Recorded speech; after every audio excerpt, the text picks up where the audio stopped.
ঠিকই আছে। আগে আগে আজকে অত্যন্ত শুভ দিন। প্রতিদিনই আমাদের কাছে শুভ, কারণ আমরা সেই মঙ্গলের সাথে, পরম মঙ্গলময়ের সাথে, সেই ইষ্টের সাথে আমরা তার যারা চরণাশ্রিত আমরা যুক্ত আছি।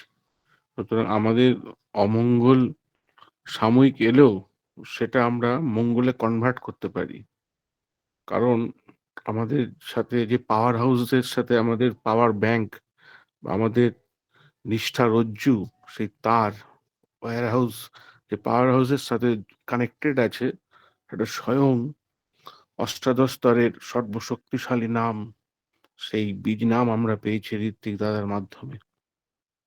এই নাম ধ্যান মহাযজ্ঞ, এই লিঙ্ক, সেই অভ্যাস, সুকৌশল এবং practice makes a man perfect. সেই পারফেকশনের দিকে আমরা এগোচ্ছি প্রত্যেক দিন এই নাম ধ্যান পরায়ণ হয়ে, এবং সেই প্রচেষ্টাই এই লিঙ্কের মাধ্যমে আপনারা আমরা সবাই করে থাকি। এটাই হচ্ছে সব থেকে বড় পাওনা, এবং এটা সব থেকে একটা বড় যজ্ঞ, মহাযজ্ঞ, নাম ধ্যান। যে কথা সত্য মিলনদা বললেন, এবং যে কথা শশী ঠাকুর সর্বাধিক জোর দিয়েছেন, এই দীক্ষার মধ্য দিয়ে আমরা নাম পাই। সেই নাম এবং নামই পুরুষ, অভেদ। তাই যত নাম করব, শয়নে স্বপনে নিশি জাগরণে, যত আমরা নাম ধ্যান পরায়ণ হয়ে চলবো, নামময় হয়ে চলবো, ভাবমুখী হয়ে চলবো, তত তিনি শশী ঠাকুর আমার ভিতর প্লে করবেন। আমি আমার নিজের ব্যক্তিগত সমস্যা সমাধান করতে পারবোই, পারিপার্শ্বিকেরও সমাধান করতে পারবো সেবা মুখর যাজনের মধ্য দিয়ে, এবং পরিবেশকে, পরিবারকে, নিজের পরিবার এবং পরিবেশকে ইষ্টকেন্দ্রিক করে তুলতে পারবো। তাতেই কিন্তু জীবনের মঙ্গল, সমাজের মঙ্গল। ব্যক্তিগত দয়া তার পেয়েছি, সৎসঙ্গী পরিবারে আমার জন্ম। আমি কিছু কিছু ঘটনা, অনেক ঘটনাই থাকে যেগুলো হঠাৎ মনে পড়ছে, যে আমি একবার পানাগড় বুদবুদ থেকে ফিরছি বর্ধমান, বাইক করে, আমার কলিগ গাড়ি চালাচ্ছে। এটা আজ থেকে প্রায় 10 বছর আগের ঘটনা। তো একটি কুকুর ঢুকে যায় একদম ন্যাশনাল হাইওয়ের উপরে, যেখানে আপনারা জানেন আসানসোল, কলকাতা ভলভো বাস থেকে শুরু করে, মানে এগুলো মোটামুটি 100 কিলোমিটার গতিতে চলে। একদম ছিটকে পড়লাম, হেলমেট ছিল, মানে আমার বাইকটাই চালাচ্ছিলেন আমার কলিগ, আমি পিছনে বসেছিলাম। তো সেই লেগ গার্ড যেটা বলে, যেটা সামনে যে রডটা থাকে, অন্তত 50 হাত আরো বেশি ঘষতে ঘষতে যাচ্ছে বাইকটা, আর স্পার্কিং হচ্ছে, মানে প্রচন্ড ধাতুর সাথে ওই পিচের ঘষাতে, পাথরের ঘষাতে, মানে আগুন ঝরছে, আমি দেখতে পাচ্ছি। আর আমি দড়াম করে পড়লাম, বুকে আমার লেগেছিল, সে ব্যথাটা আমার অনেক দিনই ছিল, এবং যেহেতু হেলমেট ছিল চোখ মুখে কিছু হয়নি, কিন্তু পা ছড়ে গেল, প্যান্ট, ফুল প্যান্ট ফুল আমার ছিল, গরমকাল, ওই ছিঁড়ে গেল একদম। সেই প্যান্ট জামা এসে আর পড়তে পারলাম না। এবং পুরসা হসপিটাল, দাদা চিনবেন আপনি যেহেতু ওই দিককারই মানুষ, পুরসা হসপিটাল আছে ন্যাশনাল হাইওয়ের পাশে, সেই পুরসা হসপিটালে আমাদের নিয়ে যাওয়া হলো, আমাকে, আমার সেই কলিগকে। তারপর ওখানে প্রাইমারি ট্রিটমেন্ট হলো, এবং সেই দিন ওই পরিস্থিতিতে ওইখানে আমার থেকে আরো বেশি লেগেছিল আমার কলিগের, এই তো সামনে ছিল। এবং ওই মুহূর্তে এত, আপনারা জানেন যে ন্যাশনাল হাইওয়ে কতটা ব্যস্ততম রাস্তা, সেখানে ওই যে 2-4-3 মিনিট সময়, 2-4 থেকে 4 মিনিট সময়ে ওখানে যদি কোনো তীব্র গতিতে গাড়ি চলে আসতো, হয়তো পিষে দিয়ে মেরে যেত, একেবারে জীবনটাই চলে যেত। ঠাকুর দয়া করলেন, কিছুই করি না, ছোটখাটো একটা চাকরি করি, সেই সামান্য অর্ঘ্য দিয়ে তাকে পৃষ্ঠভীতি করি, তিনি রক্ষা করে দিলেন। তাহলে এই যে ইষ্টভৃতি, নাম ধ্যান, যে মহাযজ্ঞ, এইটা আমার বাস্তব জীবন দিয়ে দেখলাম যে তিনি আমাকে রক্ষা করলেন। আরেকবার বাইক চালাচ্ছি, তো হঠাৎ আমার ঘুম পেয়ে গেছে, চোখটা জুড়িয়ে এসছে। অনেক সময় হয় দেখবেন, টায়ার্ডনেস থাকলে বা কোনো কারণে ঘুম পেয়ে গেছে, যেটা হওয়া উচিত নয়। মানে আরেকটি মহিলা লেডিস বাইক নিয়ে উনি ফিরছেন, এটা আরামবাগ রোডে, বর্ধমান থেকে আরামবাগের দিকে যাওয়ার সময়। তো উনি হয়তো হঠাৎ করে ভেবে নিলেন যে এই ছেলেটি বাইক চালাচ্ছে, এ তো ড্রিঙ্ক করে চালাচ্ছে। ব্যাপারটা তা ছিল না। আমি জীবনে মদ তো দূরের কথা, মাছ মাংস পেঁয়াজ রসুন ডিম আমার পেটে পড়েনি, আমার রক্তে নাই। আমি 3rd জেনারেশন সৎসঙ্গী। সুতরাং ঠাকুরের দয়ায় সে সাত্বিক আহার ছোটবেলা থেকেই করি, জন্মের থেকেই করি। হয়তো উনি ভাবলেন যে এই ছেলেটি ড্রিঙ্ক করেছে, কিন্তু হয়ে গেছিল আর কি। এবং চোখটা যে খুললো যে মুহূর্তে, তার আগে ঠিক ওই 10 হাতও হবে না, নালে কিন্তু দুটো বাইকের সামনাসামনি ক্ল্যাশ হতো, আমারও বিরাট ক্ষতি হতো, ওই ভদ্রমহিলারও বিরাট ক্ষতি হয়ে যেত। সুবোধদা, একটু হোস্ট দাদা, একটু তাই দেখুন প্রদীপদার আইডিটা খোলা আছে, একটু দেখুন দাদা। সুবোধদা, আগে আগে আগে তাই সেখানেও ঠাকুর দয়া করলেন। মানে ওই মুহূর্তে আমার যে ক্লান্তি ভাবটা, চোখটা বুজে এসেছিল, মানে খোলার কথা নয়, খুলে গেল। এটা অলৌকিক, এটা আমি একদম পার্সোনাল ফিলিংস এর কথা বলছি, কোনো রং মাখানো গল্প নয়। কি করে চোখ খুললো, আমার গা শিউরে উঠেছে। তারপর ধরুন 60-65 কিলোমিটার গতিতে গাড়ি চলছে,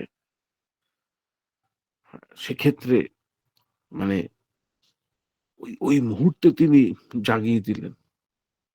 মানে একটু ইষ্টকে নিয়ে চললে, তার অনুশাসনবাদ একটু মেনে চলতে পারি না, মানে অপদার্থ আমরা, বেহায়া আমরা। যে ওই যে এক দাদা কদিন আগে এই লিঙ্কে বলছিলেন, কথাটা বেহায়া ইউজ করেছেন, কথা ঠিকই। আমরা যে শতনৈক্য প্রতিদিন বলছি, আমি অক্রোধী, আমি অমানি, সেই কত গুণ, ওই গুণগুলো আমার ভিতরে আমি কতটা প্রস্ফুটিত করতে পারছি আমার দৈনন্দিন চলনায়। ঠাকুরের সামনে তো বলে যাচ্ছি, কিন্তু বেহায়ার মতন সেটাকে ব্রেক করছি। বলছি সকালে এক, সারাদিনে করছি আর এক, মানে এটাকেই বলে বেহায়া বলে। কথাটা উনি এয়ারফোর্স, এই বাহিনীতে কাজ করেন আর কি, ফৌজি মানুষ, তাই কথাটা উনি ইউজ করেছেন। কথাটা খুব খাঁটি কথা। আমরা কপটতা করি ঠাকুরের সাথে, ফাজলামি করি ঠাকুরকে নিয়ে, ঠাকুরের বিধান মানি না, যার জন্যই জীবনে এত দুর্গতি।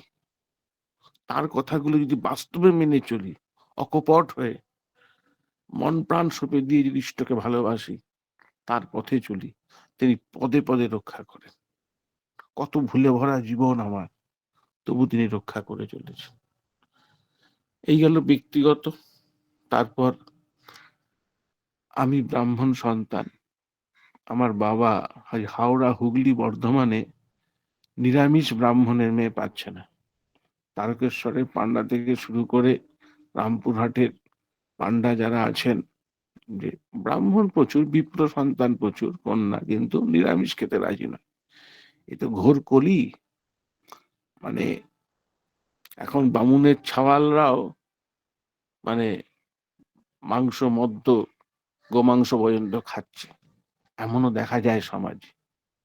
যাই হোক, ঠাকুরের অশেষ কৃপায়, বর্তমান আচার্যদেবের আশীর্বাদে এবং পূজনীয়া বড় বৌদি মানে আচার্যদেবের মা, তার দয়ায়, ঠাকুর বাড়ির যোগাযোগের মাধ্যমে আমি সেই ঋত্বিক কন্যা কুচবিহারের, সেখানে আমার বিবাহ স্থির হয় ঠাকুর বাড়ির গুরু পরিবারের নির্দেশে। এটা আমার জীবনে একটা দয়া। দেখবেন সৎসঙ্গী ঘরে ছেলে মেয়েদের বিয়ে দিতে এখন মানে নাজেহাল হয়ে যেতে হচ্ছে। বর্ণ বংশ গোত্র মেনে যে বিয়ে দেওয়া, এ মানে ঠকবাজদের গা উজাড়। যত দীক্ষা বাড়ে, সস্তনী বাড়ে সব বর্ণের মধ্যে, তাতে আমাদের ঘরে ছেলে পুলেদের বিয়ে দিতে খুব সুবিধা হবে, এবং আমরা যেন বাড়ির ছেলে মেয়েদেরকে ঠাকুরমুখী করি। তাও ঠাকুরের দয়ায়, আসলে ঠাকুরের বই ছোটবেলা থেকেই পড়তাম, ভালো লাগতো। ঠাকুরের দয়ায় আমি কিন্তু সেই আজন্ম নিরামিষ বিপ্রকন্যা ভিন্ন গোত্রে আমি বিবাহটা করতে পেরেছি। এটা পাওয়াও মানে সেই মানে কঠিন কঠিন সমস্যা ছিল। সেটা বর্তমান আচার্যদেব এবং তার মা পূজনীয়া বড় বৌদি, আমার 2 মাসই দেওঘরে থাকেন, মেসোরা থাকেন, সেই যোগাযোগের মধ্য দিয়ে মানে এইটা অসম্ভব কাণ্ডটা সম্ভব হয়েছিল। এটা আমার জীবনে তার দয়া। এবং আমার একটি কন্যা অপরাজিতা, সেও বর্তমান আচার্যদেব নাম দিয়েছেন। অপরাজিতার মানে হচ্ছে দুর্গার আরেকটি নাম। সে যখন জন্মেছিল তার ওই 3-4 বছর বয়সে একটা খুব কঠিন ইনফেকশন মতন হয়ে গেছিল আর কি। নার্সিংহোমে ভর্তি বর্ধমানে, সেখানে 1 লক্ষ টাকার উপর আমার প্রায় খরচা। আজ থেকে 7-8 বছর আগে বলতে পারেন, টাইমটা আমার সঠিক মনে নেই, ওরকমই হবে। মানে প্রায় মানে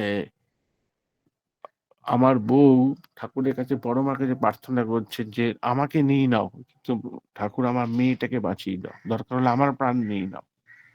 এমন একটা পরিস্থিতি। মেরোপেনাম ইঞ্জেকশন, যেটা মানে সুপ্রিম অ্যান্টিবায়োটিক, মেডিকেল লাইনে যারা আছেন তারা জানতে পারবেন, সেই ওইটুকু শিশুকে মেরোপেনাম ইঞ্জেকশন দিতে হচ্ছে।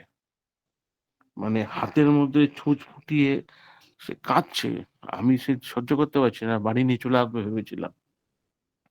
আমার বউ খুব শক্ত মনের মানুষ, বললো না, মানে আগে যত কষ্টই হোক মনটাকে শক্ত করতে হবে।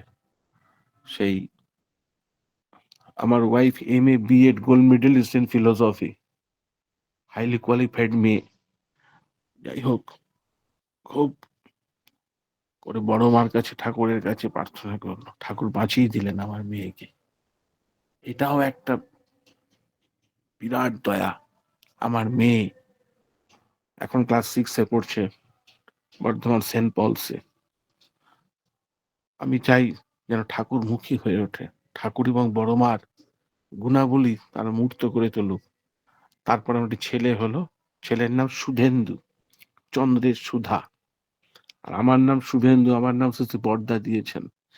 তো এই আমার বাচ্চা যখন হয়, এই এখন এই 3.5-4 বছর বয়স, ছেলে 20 হয়ে গেল। যাই হোক, ওই এরকমই এই ওর যখন 1 বছর বয়স, সেই বাড়ির দোলনার মধ্যে দুলছি, চেনের মধ্যে বেতের চেয়ার, উপরে বড় চেন দিয়ে ঝোলানো বারান্দায়, পুরো হঠাৎ চেন ছিঁড়ে পড়ে যায়। সেটা যদি একদম কপালে গিয়ে পড়তো, ওই কচি বাচ্চার কপাল চোখ ফেটে যেত। সাইড দিয়ে পড়লো, একটু নীল হয়ে গেল কানের পাশটা। আমরা হসপিটাল পরে নিয়ে গেলাম, 72 ঘন্টার সময়ের মধ্যে সেরকম কিছু হলো না, বাচ্চা সুস্থ হয়ে গেল। ওই পেটে থাকতে ইষ্টভীতি করতো গর্ভাবস্থায়। এই তার দয়া, আমার ছেলেটিও বেঁচে গেল। এরকম আরো বহু ঘটনা আমার বাবার জীবনে, মায়ের জীবনে। যাই হোক, আমার মতন করে একটু বলার চেষ্টা করলাম। ভুল ত্রুটি হলে ক্ষমা প্রার্থনীয়। জয় গুরু, জয় গুরু, জয় গুরু।